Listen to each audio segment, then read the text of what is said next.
Dominique s'en allait tout simplement, routier, pauvre et chantant.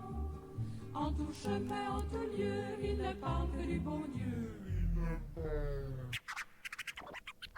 Hey you, come on, come to the fun.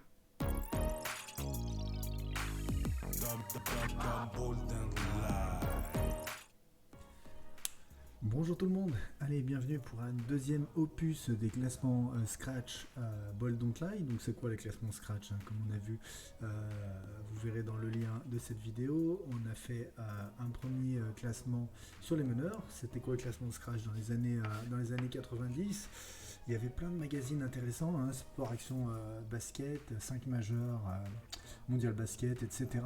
Ces magazines sortaient un petit classement des meilleurs joueurs par position. C'était un classement un peu subjectif bien sûr, mais c'était un classement qui était intéressant tout simplement parce que à l'époque on n'avait pas les League Pass, il n'y avait pas Beansport, il y avait moins d'opportunités de regarder les matchs en streaming, donc ça nous permettait un petit peu de situer les forces actuelles de la ligue. Donc je me propose de faire ça tout simplement parce qu'on me l'a demandé. Les personnes m'ont dit par rapport au succès qu'a en ce moment les vidéos Bold Don't Lie, on m'a demandé voilà, est-ce que tu peux nous faire un petit plusieurs personnes m'ont demandé est-ce que tu peux nous faire un petit récap de l'état actuel de la ligue. Je me dis pourquoi pas, tiens ça peut être sympa, par poste. Donc on a fait les meneurs et là on va partir sur les arrières, hein. Les arrières shooters, c'est le poste de Michael Jordan, c'est le poste de Kobe Bryant, de Dwayne Wade, hein. C'est le poste généralement des esthètes, le poste des joueurs très offensifs, des joueurs qui ont le ballon en main dans les moments chauds, hein. Donc voilà, on a pas mal de joueurs. Le problème en ce moment à NBA, il y a de moins en moins de postes fixes, comme à l'époque on a vraiment meneur, arrière, ailier fort, pivot. Maintenant on a des joueurs hyper polyvalents, hein. Donc on sait que par exemple du côté des Lakers, LeBron James va mener le jeu, c'est pas un vrai meneur mais il mène le jeu sur le terrain. Giannis c'est pareil, hein, il va porter beaucoup la balle, il va remonter, il va faire les remontées de ballon, il va faire les décalages grâce à ses drives, hein, ses entrées en pénétration. Et voilà. Et on a deux joueurs, les deux meilleurs du poste arrière. On va commencer bien sûr par James Harden, hein. Ça fait 3 ans qu'il peut être MVP, un joueur qui domine la ligue par son shooting, par son talent individuel qui est au-dessus, hein. On a rarement vu un joueur aussi doué pour être aussi efficace. C'est un joueur qui est un système à part entière. Après, on aime ou on n'aime pas son style de jeu, hein. Ça consiste en quoi? Ça consiste en s'isoler face à un défenseur qui sera forcément, par rapport à son poste, en plus faible que lui physiquement, hein. James Harden c'est un monstre physiquement, il est lourd, il est puissant, en plus le fait d'être gaucher ça aide toujours par rapport aux appuis, aux habitudes défensives des défenseurs. Donc voilà, on a un James Harden qui est vraiment très très bon dans son rôle de scoreur 1 contre 1. Sa spéciale, on la connaît, hein, à dribbler beaucoup entre les jambes en étant très bas sur les appuis pour justement que le défenseur se mette très bas sur ses appuis. Et quand le défenseur est vraiment bas et s'attend à un départ en drive, puis il saute en arrière, hein, ce qu'on appelle le step back, puis il balance son 3 points. Voilà, il est vraiment impressionnant dans sa façon de prendre feu rapidement, hein. Dernier fait en date, il joue contre les Clippers, la défense le gêne un petit peu, hein, avec un Pat Beverley qui l'embête un petit peu. On a tout d'un coup il commence à prendre feu, il y a quelques 3 points qui commencent à partir, puis après tout simplement inarrêtable, il prend la victoire contre ce qui est probablement une des 2 meilleures équipes de la ligue avec l'autre équipe de Los Angeles, hein. Donc voilà, James Harden, meilleur arrière pour moi, même si dans le jeu il n'est pas vraiment arrière, hein. Ça va être un meneur, ça va être celui qui monte la balle et qui gère le jeu offensif, hein. Bon, il n'y a plus vraiment de poste clé, hein. Par exemple, un Stephen Curry, c'est pas non plus un pur meneur habituel, hein. C'est un meneur scoreur, c'est plutôt un combo garde.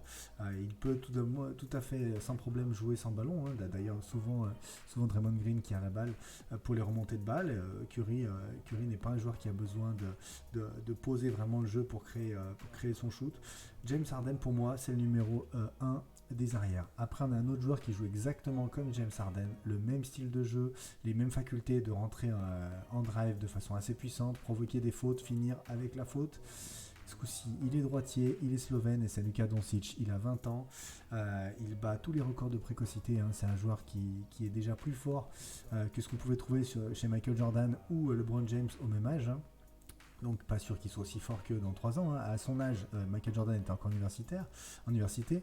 LeBron James était déjà en NBA, mais il n'était pas aussi dominant statistiquement en tout cas et dans l'impact du jeu que peut l'être Doncic. Hein. Doncic mène une belle équipe de Dallas aux avant-postes de la ligue. Hein. Ils ont fait quelques beaux matchs. Ils ont notamment battu une équipe de Houston qui arrivait en confiance, même si Houston était amoindri au niveau effectif avec pas mal de blessures. Doncic, c'est quoi? C'est 30 points, 10 rebonds, 9,5 passes. LeBron James l'a jamais fait, Jordan l'a jamais fait. On a Russell Westbrook qui a déjà fait des stats similaires, sauf que il l'a fait quand il était dans son prime, hein, à 27-28 ans. Il l'a pas fait à 20 ans, hein, donc la précocité est folle. Doncic, c'est un corps de poste 3-4, hein, il est grand et très très très épais, hein, on n'a qu'à voir son buste, il est très large. Quand il rentre en drive, les gens l'arrêtent pas. Hein. Il est trop puissant, il sait très très bien utiliser son corps, il a un très bon sens de la passe, hein, plus que celui d'Harden. Harden, il est surtout bon dans le décalage et arriver à trouver les personnes qui vont rentrer en ligne de fond, les shooters en corner ou très bonne entente avec Capella. Hein. Il va prendre l'écran, l'intérieur va foncer vers le cercle, il va lui faire une passe lobée. Doncic, il a à peu près toutes les passes possibles du basket dans son répertoire. Hein. Voilà. Doncic numéro 2, très très gros potentiel. Ces deux joueurs-là, numéro 1 numéro 2, ne défendent pas du tout. Mais c'est le rôle de leur coach. Leur coach défensif notamment, d'arriver à trouver une animation de jeu qui permet de les cacher en défense. Hein. Donc on voit souvent ça en NBA. Hein. Dirk Nowitzki a été MVP, a eu un titre en ne défendant pas ou peu. Steph Curry pareil, hein, il défend pas. Il a eu des titres MVP sans défense. Avec une défense faible. Harden et Doncic, c'est le même cas de figure. Et un autre joueur aussi doué offensivement, mais qui se cherche encore un petit peu, même s'il arrive à maturité. Poste numéro 3, on a Devin Booker. Il a passé un cap clairement cette saison. Hein. Il y a moins de matchs où on le voit arroser comme dans les années précédentes à nous faire du 5 sur 25 au shoot. Il est beaucoup plus adroit. Il est en train de nous faire une saison très impressionnante avec des pourcentages d'adresse à 2 points, 3 points au lancer franc qui sont très très élevés. On voit qu'il a gagné en maturité, il a toujours son petit côté chambreur, hein. C'est un des joueurs qui trash talk le plus en NBA, hein. Il aime trop s'embrouiller avec les autres joueurs. Par rapport à Doncic, Harden, il a pas la puissance physique qu'ont ces deux autres joueurs-là. Hein. Il est aussi adroit dans ses finitions quand il rentre, mais il est moins physique, ça l'aide moins. Hein. Donc face aux grosses défenses qui peuvent l'étouffer, il va être un peu plus dépendant de ses capacités de faire l'écart avec son shoot. Il est moins physique que Doncic, Harden, voilà.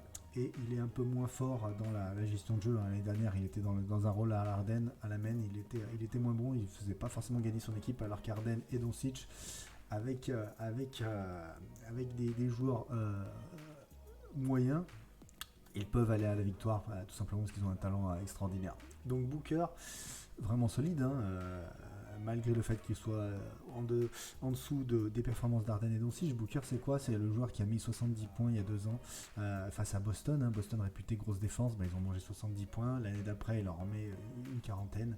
Un joueur qui, quand il prend feu, il est tout simplement ingérable. Hein. On a quelques joueurs comme ça en NBA, quand ils prennent feu, ils sont totalement match-up proof, on va dire, à l'épreuve de n'importe quel match-up, hein, match-up défensif. Quand il prend feu, c'est terminé. Voilà, donc Devin Booker, vraiment impressionnant et en pleine maturité cette saison. Poste numéro 4, on a Jimmy Butler. Jimmy Butler qui peut jouer poste 3, poste 4, qui peut également jouer point forward, hein, donc c'est l'extérieur qui va mener la balle, à la James, à la Harden, à la Doncic. Il le fait moins à temps plein, mais il est totalement capable de le faire. Et c'est un joueur qui est intéressant dans le sens où c'est pas un joueur qui va jouer vraiment les statistiques. Hein. Un match, il va vraiment jouer le scoring. L'année dernière, il avait fait un match, il rencontre les Lakers. Avant le match, il va voir un assistant coach et fait bon, aujourd'hui, non, c'était il y a 2 ans. Aujourd'hui, j'en mets 40. Boum, qu'est-ce qu'il fait? Il en met 40. Le gars, il est facile. Là, avec cette équipe de Miami qui tourne bien, quand les jeunes prennent feu, hein, du Kendrick Nunn, du Tyler Hero, du Duncan Robinson, Adebayo. Quand ces joueurs-là tournent bien, eh ben, il va se mettre au diapason de l'équipe, il va faire ses passes, il va jouer, et tout en étant un des meilleurs défenseurs de la ligue. Sauf contre les joueurs très très rapides, hein, il est très physique, très explosif, mais il n'est pas hyper rapide non plus. Hein. Donc généralement, quand on le met en couverture sur un petit peu comme Kawhi Leonard, il est physique, il va pas se faire bouger, il a des bonnes mains, il est toujours bien placé. Par contre, s'il va tomber sur des joueurs très très rapides, ça va être plus difficile pour lui parce qu'il n'a pas la vitesse de jambes assez rapide. Hein. D'ailleurs, sur Kawhi Leonard, on avait Gilbert Arenas, un très très bon joueur du côté de Golden State et de Washington, qui disait lui, s'il était joueur et qu'il jouerait face à Leonard, il s'amuserait pas du tout à dribbler en face de lui parce qu'il va perdre la balle. Par contre, il reculerait au maximum, comme ça il arrive lancé, il le déborde parce que il est slow-footed, c'est ce qu'il disait. Il est pas très rapide en vitesse de course. Par contre, il est toujours bien placé et la vitesse de ses mains et son envergure lui permet de combler tout ça. Hein. Bref, Jimmy Butler, par rapport à son aspect two-way player, hein, qui joue en attaque et en défense, pour moi ce sera ce sera numéro 4 du poste 2, poste derrière à NBA. Ensuite, on a un ex-aequo entre Bradley Beal et Donovan Mitchell. Bradley Beal, c'est un des attaquants les plus doués de la ligue actuellement. Un joueur qui est capable de faire plusieurs matchs à 40 points, un joueur qui est capable de retourner des matchs à lui tout seul. D'ailleurs, il y a peu, Washington jouait contre San Antonio. San Antonio menait de 11 points. Tout d'un coup, Beal prend feu total. Il fait 9 sur 9 dans le quart-temps, il met plus de 20 points. Ils étaient à moins 9. À moins 11, à lui seul, il permet à son équipe de faire un run 22-3. Tant mieux pour eux ce jour-là. On a Popovic qui avait voulu faire la leçon bêtement à ses joueurs, refuser de prendre un temps mort, faire ouais vous défendez pas, bon bah vous allez subir. Babil les avait torchés, ils prennent la victoire. Donc mauvais calcul de Popovic et performance magnifique de Bradley Beal. Il en a fait pas mal cette saison, il tourne à plus de 28 points. Il est capable de faire beaucoup de passes. Dans une équipe qui joue tout pour l'attaque, hein, avec énormément de très bons shooters. Hein. Il a Wagner, il a Bertans autour de lui.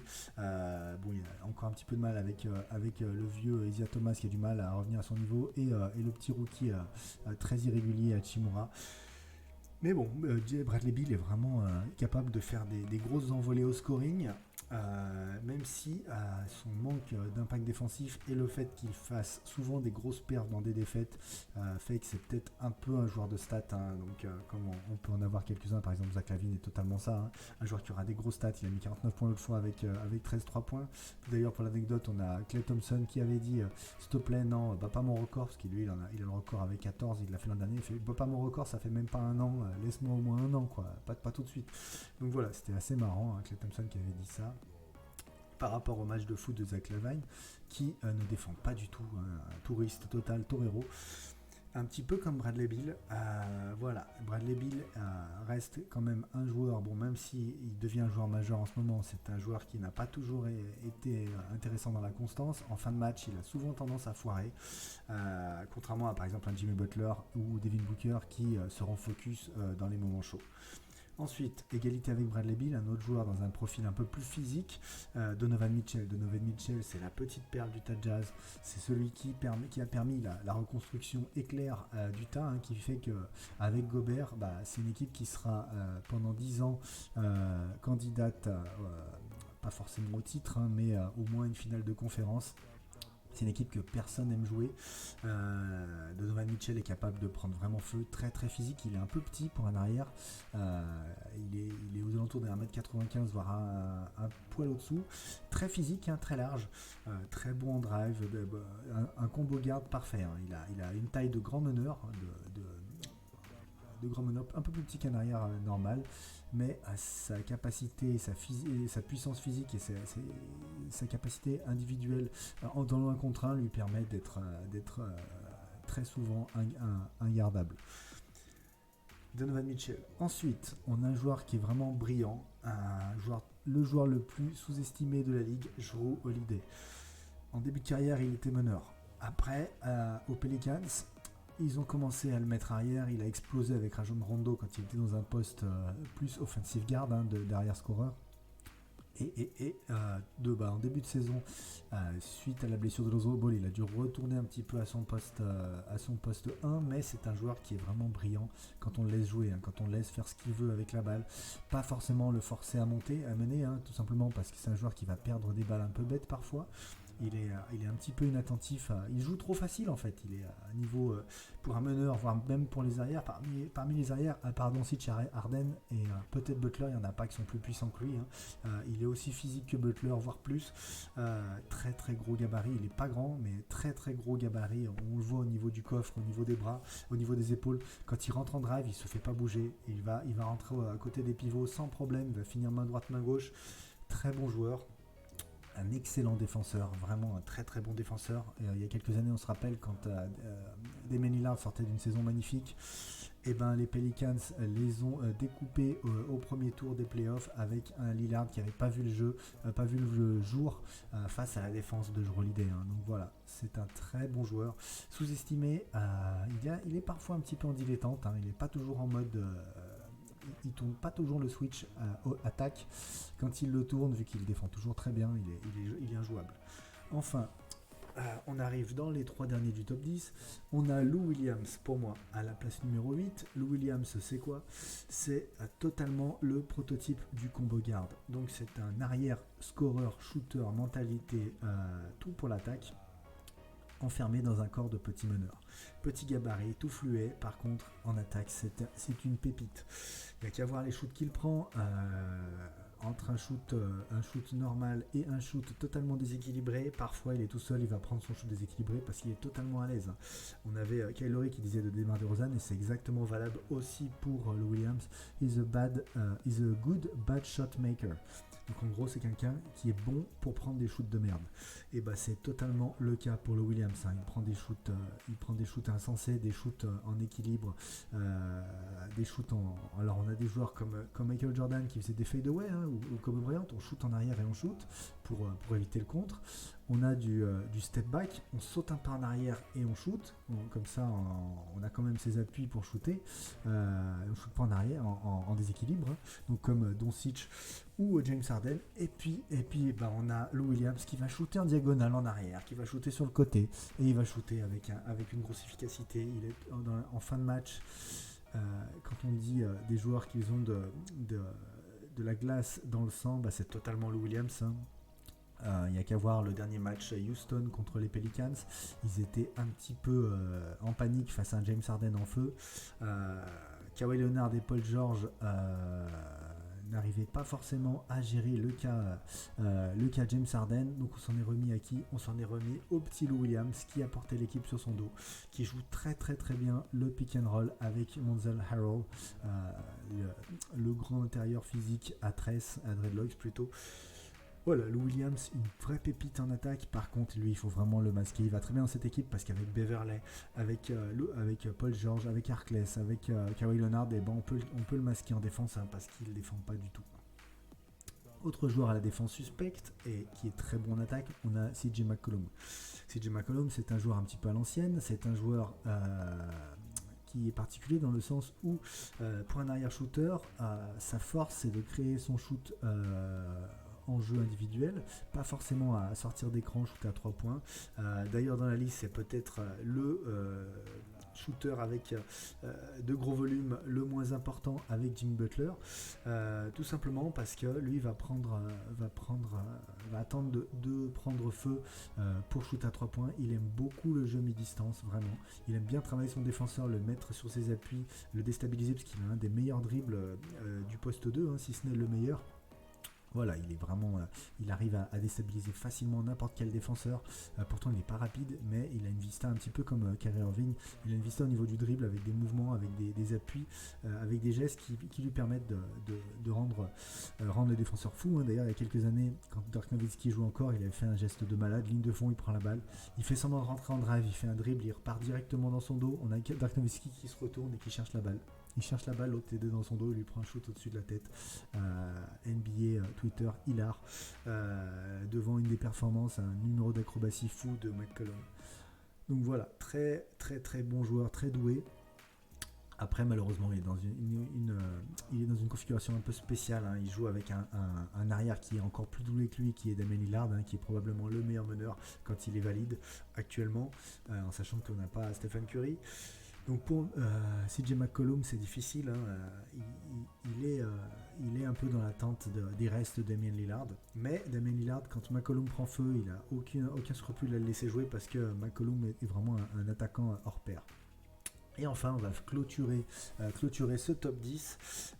D'abord, on va faire une petite parenthèse avec deux joueurs qui méritaient évidemment d'être dans le top 10, hein, qui est Klay Thompson, hein, qu'on aurait pu mettre dans le top 7, hein, peut-être avant avant de Jrue Holiday, qui est un joueur qui est capable, il a mis 14-3 points, hein, c'est pas pour rien, un joueur qui est un très bon défenseur, il est col bleu, il fait le sale boulot du côté de Golden State, puisque c'est lui souvent qui va défendre sur les meneurs, parce que Stephen Curry ne peut pas défendre sur les meneurs physiques ou athlétiques, donc c'est souvent Klay Thompson qui doit se prendre les meilleurs attaquants poste 1, 2, voire 3.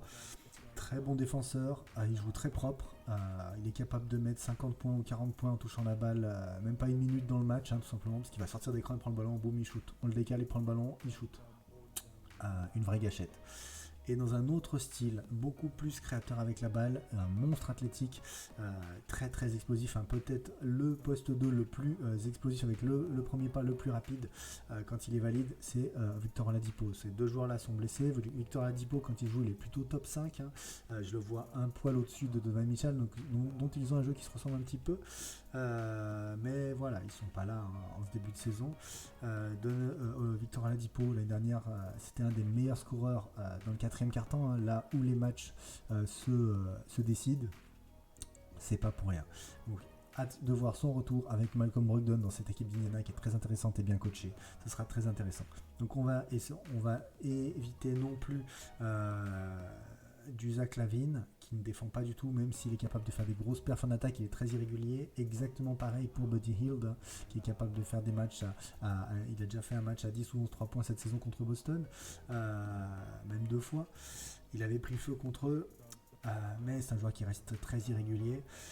On a Evan Fournier qui fait une très bonne saison, mais il reste un petit peu en dessous de ce top 10. Et pour moi, le dernier, ce sera un joueur qui est capable de défendre sur les postes 1, 2 et 3, qui est arrivé à NBA comme étant un meneur. Là, en début de saison, il joue en offensive guard, hein, il joue poste 2 à côté de Chris Paul. Parfois, il passe 3 quand il y a Chris Paul et Dennis Schroeder qui sont avec lui. C'est Shai Gilgeous-Alexander, un joueur qui est un des meilleurs drivers. Pour son jeune âge, il a vraiment pas peur. Il est très très bon, très malin dans la finition. Hein. On dit crafty en anglais. C'est un joueur qui sait être débrouillard, il sait travailler ses défenses. Lui, il est totalement comme ça. Et surtout, il est excellent, brillant en défense. Même lors des matchs où il est totalement à côté de la plaque. Hein. On avait vu un match contre Golden State où Golden State mène, malgré leur effectif restreint avec beaucoup de blessures, mène quasiment tout le match. Ils arrivent à plus d'une dizaine de points d'avance, il reste moins de 2 minutes, et avec des stops défensifs, avec des bonnes perfs. Donc Gilgeous-Alexander ne rentrait rien, il était totalement maladroit. D'ailleurs en ce moment il a un petit peu un drop de performance offensive, par contre la défense est toujours là. Et ces joueurs-là qui sont très bons en défense, qui sont collectifs, qui sont athlétiques, hein. Il prend 5 rebonds en étant un peu au-dessous de 2 mètres. À la base, c'est un grand meneur, assez fin mais athlétique. Il est bon rebond, il fait des passes, il est très très bon défenseur. Et son jeu offensif explose cette saison. Hein. Donc là, il est à près de 18-19 points. Ça va monter. C'est un joueur qui est l'avenir d'Oklahoma. Il est la raison pour laquelle Oklahoma a laissé partir Paul George. Donc voilà, pour moi le top 10 de ces postes 2, donc je vous le mets en liste, comme ça vous pouvez regarder, hein, vous pouvez réfléchir. Si vous n'êtes pas d'accord, pas de problème, vous pouvez commenter bold, don't lie.